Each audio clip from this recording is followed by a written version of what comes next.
Today, I'm gonna show you how to make an easy dessert with one of my favorite fruits. We're making cherry clafoutis. The center is like a custard pie. It's basically a cherry flan. It is so easy to make, and wait until you see how we serve it. Just something a little extra. And I'm craving cherry clafoutis, so let's get started.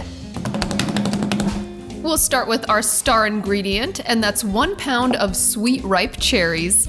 Remove the stems, and you'll need to pit those cherries. If you're a fan of cherries at all, I absolutely recommend getting a cherry pitter. It makes the process so much faster and easier.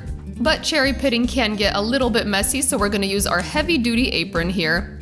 Of course, I will link to this cherry pitter and all of the tools that we use in this video in the recipe notes. And just to be sure, I do squeeze each little cherry as I go to make sure all of the pits are out. You know, I read somewhere that the original cherry clafoutis in France was using non-pitted cherries because they thought it would enhance the flavor. Can you imagine? I wonder if they had very many teeth back then. You should end up with about 3 cups of pitted cherries. Next, generously butter a 9-inch deep pie pan. You can also use a different oven-safe, about 7 to 8 cup baking dish, or even a 10-inch cast iron pan. Add a generous amount of butter to prevent sticking on the bottom and sides.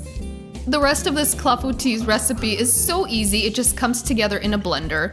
You can also use cold ingredients right out of the fridge. We have 1 cup of whole milk, the granulated sugar, also add your large eggs, and I do like to crack them separately just to ensure that I don't get any shell in the mixer. And we're all clear, so I'm gonna add those right into the blender.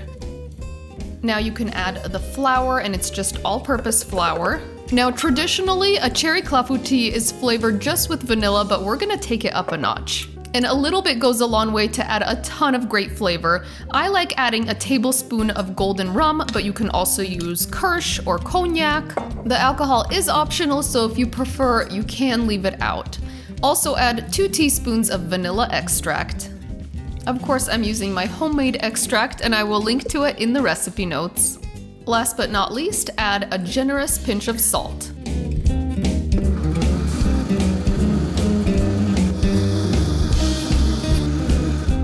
Blend that on high speed, and it really just takes a minute. If you don't have a blender, you can also use a food processor or even an electric hand mixer. Just beat until it's frothy on top. Now we're getting to the good part. It's time to put it all together. Start by putting all of your cherries into the bottom of your prepared pie pan. Spread the cherries out evenly, then pour the batter directly over the cherries. The cherries should be almost covered. You should still see the tops peeking out over the batter. Now it's time to bake. Set that in the center of a preheated oven at 350 degrees Fahrenheit for about 50 to 55 minutes. When it's done, you'll see the edges look puffed and brown, and a toothpick inserted into the center of the clafoutis should come out clean. I do like to poke it in a couple of spots just in case I hit a cherry. Remove the dish from the oven and let it cool at room temperature for about 20 minutes. You'll notice the clafoutis is puffed and risen when it comes out of the oven, and it does sink down as it cools, which is totally normal. I'm excited.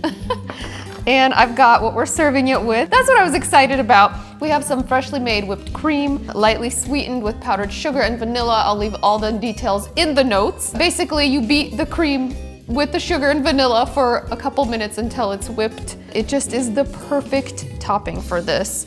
And then of course, once it's cooled down, just till it's like barely warm, you do want to dust it with a little bit of powdered sugar. So that's what we're gonna do. Just got powdered sugar in a little sieve here. There we go, perfect. Okay, and funny story, I made one of these yesterday to photograph it because I usually make it 2 days in a row when we're filming. That one is gone. I'm happy to report my husband and I annihilated it together. This normally should serve like 6, but my husband would say 2, right honey? You ate most of it. No, I did not, but because you said that, I'm gonna eat most of this one. But seriously, this is so good and satisfying. And not super guilty because it's not overly sweet. I feel like I could eat this for breakfast. I do like to take like a thin knife or spatula and just run around the edges to loosen it from the pan. Just makes it a little easier to serve. I think that's my only beef with this dessert is it doesn't stay together super well. I think if you refrigerated it first, then you could slice it easier, but I like it when it's kind of warm. It just tastes so fresh. But you know what? Once it's in your mouth, you won't even care what it looks like on your plate. It's so good. Okay. Can you put some other fruit in there? You can put other fruit in here. Great question from the audience of one. You can use other fruit in here.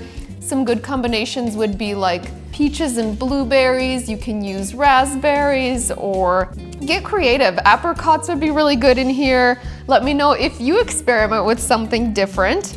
And we're just gonna get a nice generous slice for me. Ooh, I love the custard filling here, so good. If you're a fan of like flan desserts, which we also have a really good flan, I'll link to it, but you guys have to try that. It's like one of those, everybody needs a good flan recipe, right? Okay, here we go. I think a spatula makes it just a little easier to get this out of the pan, but all right, I think I'm doing pretty good here. It is much better than yesterday's ugly slices. Ooh la la, look at this. As I told you earlier, we do have a special topping, and that is the whipped cream. It just takes this to the next level, so I like to scoop a generous amount onto each slice. And I'm just gonna, like so. Get that little. Okay, and this feels fancy, even though it's so easy because it is a French recipe. So dress up when you make it. See, I'm wearing a dress. Just kidding. Okay, here we go. Let's dig in. Get a little bit of everything, a little bit of cream, a little bit of cherry, and then that custard. Oh, yummy. Yummy, yummy, so satisfying. And only half a cup of flour for the whole thing.